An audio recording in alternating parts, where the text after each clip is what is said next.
کہ جو جادو کرتا ہے یہ کرواتا ہے دونوں کافر ہیں، بلکہ امام احمد اور امام شافعی رحمۃ اللہ علیہ تو یہ کہتے ہیں کہ جادو کو جائز سمجھنے والا بھی کافر ہے، اور یہ چاروں ائمہ یہ کہتے ہیں کہ جو شخص جادو کرتا ہے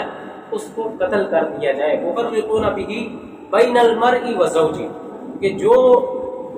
میاں بیوی کے درمیان لڑائی کے لیے وہ جادو سیکھتے تھے کہ میاں بیوی کے درمیان لڑائی ہو جائے، کچھ لوگ اس کے لیے سیکھتے تھے، کچھ لوگ اس کو قتل کر دیا جائے، کچھ لوگ کاروبار بند کرنے کے لیے، اور یہ جادو آج تک چلتے آ رہے ہیں۔ اور ہمارے کچھ لوگ ایسے بیٹھے ہوتے ہیں جو اسی بنیاد پر وہ خود ہی جادو کرتے ہیں اور خود ہی پھر اس کا وہ نکال رہے ہوتے ہیں، توڑ نکال رہے ہوتے ہیں۔ تو توڑ نکالنے کا حضرت وہب رضی اللہ تعالیٰ عنہ یہ فرماتے ہیں کہ توڑ نکالنے کا سب سے بہترین عمل جو ہے وہ یہ ہے کہ آپ بیری کے ساتھ پتے لے لیں۔ ہر انسان یہ کر سکتا ہے، لازمی نہیں کسی کا پیر ہونا۔